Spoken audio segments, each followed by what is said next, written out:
Olá, iniciamos o Direto da Redação desta sexta-feira falando sobre solidariedade, já que Caxias do Sul conta com 2 pontos para a doação de donativos para as pessoas atingidas pelas chuvas.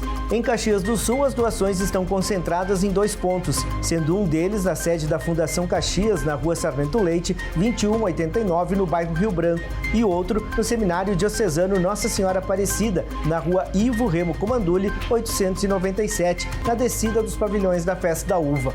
Ambos estarão de plantão neste final de semana, no sábado das 8 às 17 e no domingo das 8 às 11h30.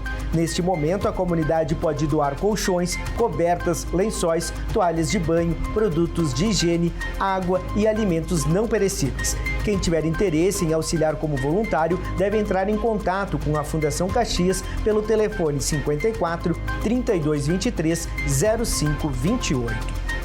Outro assunto importante neste momento é a doação de sangue. Confira como fazer a doação em Caxias do Sul.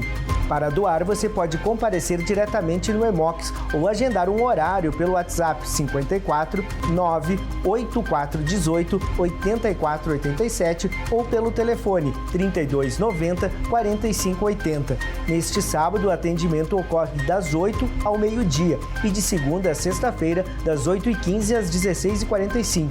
Todos os tipos sanguíneos podem ser doados, sendo a prioridade o AB e o B negativo. O Hemox fica na Rua Ernesto Alves, 2260, ao lado da UPA Central.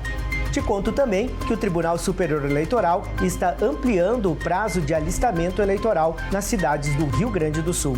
A decisão de prorrogar por mais 15 dias o prazo para inscrição e transferência eleitoral em cidades do Rio Grande do Sul por causa das fortes chuvas que atingiu o estado foi decidido na última quinta-feira. A nova data só vale para os municípios onde houver sido decretado estado de emergência. Também será preciso que o cartório eleitoral formalize o pedido ao Tribunal Regional Eleitoral do Rio Grande do Sul, comprovando a necessidade diante da calamidade pública. Para todo o país, o último dia para fazer o chamamento alistamento eleitoral ou para pedir transferência do local de votação é 8 de maio.